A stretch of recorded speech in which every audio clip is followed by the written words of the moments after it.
মুম্বাইলৈকে গৈছো দিল্লীলৈকে গৈছো অসমৰ মুখ্যমন্ত্ৰী 37খন ৰাষ্ট্ৰৰ ৰাষ্ট্ৰদূতে আহি সাক্ষাৎ কৰিছে এয়া মোৰ সাফল্য নহয় অসমৰ কোনো মুখ্যমন্ত্ৰীক UAEৰ এম্বাসেডৰ UKৰ এম্বাসেডৰ ফ্ৰান্সৰ এম্বাসেডৰ ইটালীৰ এম্বাসেডৰ জাপানৰ এম্বাসেডৰ সিংগাপুৰৰ এম্বাসেডৰ আহি সাক্ষাৎ কৰাই নহয় ঘণ্টা ঘণ্টা সময় ধৰি অসমৰ বিষয়ে আলোচনা কৰিছে আনন্দ মহিন্দ্ৰ টাটা কোম্পানীৰ অধ্যক্ষ SR কোম্পানীৰ অধ্যক্ষ মুম্বাইৰ সকলো উদ্যোগপতি মোক সাক্ষাৎ কৰিবলৈ আহিছিল অসমৰ বিষয়ে জানিবলৈ আগ্ৰহ প্ৰকাশ কৰিছিল অসমৰ ৰাজনীতিত মই 25টা বছৰ পাৰ কৰিলো অসমৰ মুখ্যমন্ত্ৰীয়ে বা ৰাজ্য চৰকাৰে ইমান গুৰুত্ব পোৱা আগতে মই কেতিয়াও দেখা নাছিলো যোৱা দুদিন ধৰি আমাৰ মন্ত্ৰী কেশৱ মহন্ত থাইলেণ্ডত আছে থাইলেণ্ডৰ মন্ত্ৰীসকলে অসমৰ মন্ত্ৰীক সাক্ষাৎ কৰিছে অসমৰ বিষয়ে জানিবলৈ চেষ্টা কৰিছে অহা 25 আৰু 26 ফেব্ৰুৱাৰীত অসমত ইনফ্ৰাষ্ট্ৰাকচাৰ অৰ্থাৎ ৰেল ৰাস্তা দলং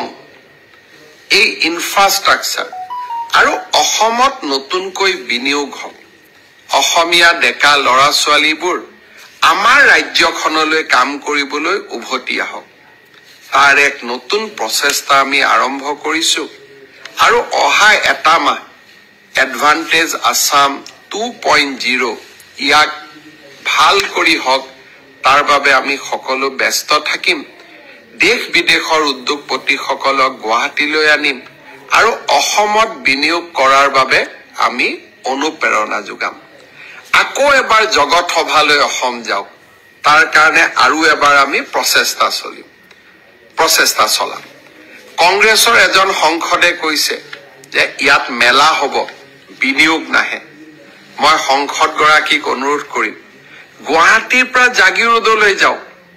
কি ধৰণে 30,000 কোটি টকাৰ উদ্যোগ দিনে ৰাতিয়ে এখন্তেক জিৰণি নোলোৱাকৈ 1500 শ্ৰমিকে কাম কৰি আছে 2025 চনত মেড ইন অসমৰ চিপছ আমেৰিকাৰ গাড়ী কম্পিউটাৰত ব্যৱহাৰ হ'ব আৰু এয়া আৰম্ভণি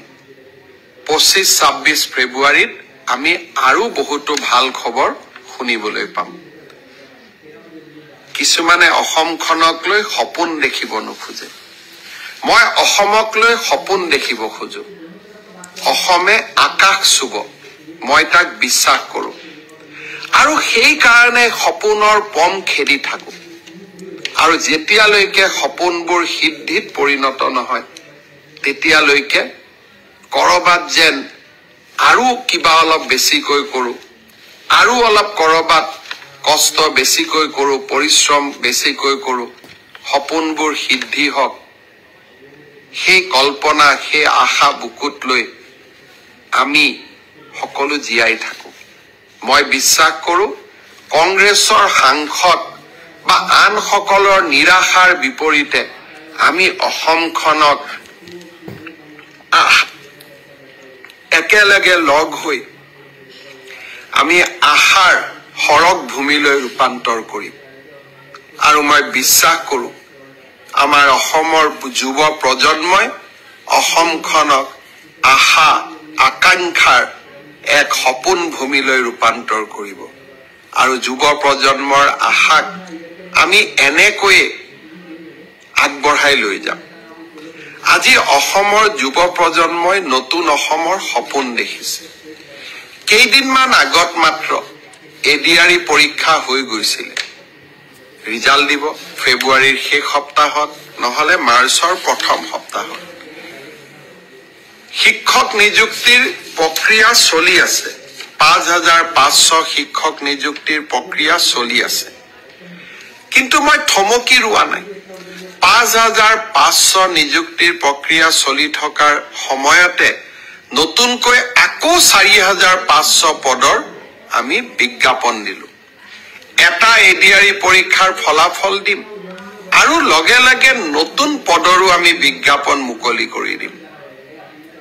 আশা স্তব্ধ হ'ব নোৱাৰে। আমাৰ সপোনবিলাকক আমি পম খেদি থাকিম।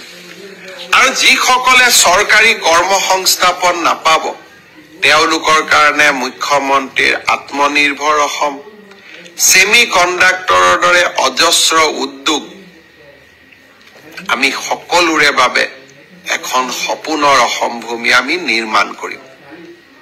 নতুন বছৰৰ আৰম্ভণিতে অলপ আশাৰ কথা কৈছো। অসমত নিৰাশাৰ কথা কোৱা মানুহ বহুত আছে। তেওঁলোকৰ পৰা অলপ ব্যতিক্ৰমত গৈ মই সদায় আশাৰ বাণী মানুহৰ মাজত বিতৰণ কৰিব খোজো। কোনোবাই কৈছে ফ্লাইঅভাৰ বনালে কি হ'ব? যদি ফ্লাইঅভাৰ বনালে একোৱেই নহয় তেতিয়াহ'লে মুম্বাইত কিয় ফ্লাইঅভাৰ হৈ আছে? দিল্লীত কিয় ফ্লাইঅভাৰ হৈ আছে? ফ্লাইঅভাৰ এখন হোৱাৰ পিছত চানমাৰীৰ পৰা গণেশগুৰিলৈ কিমান সোনকালে আহিব পাৰো? আজি ফ্লাইঅভাৰ এখন হোৱাৰ পিছত আমি বিমান কোঠলৈ যাওঁতে আমাক কিমান সময় লাগে? আৰু ফ্লাইঅভাৰখন হোৱাৰ কাৰণে মালিগাঁও চাৰিআলিৰ যান জঁটৰ পৰা ৰাইজ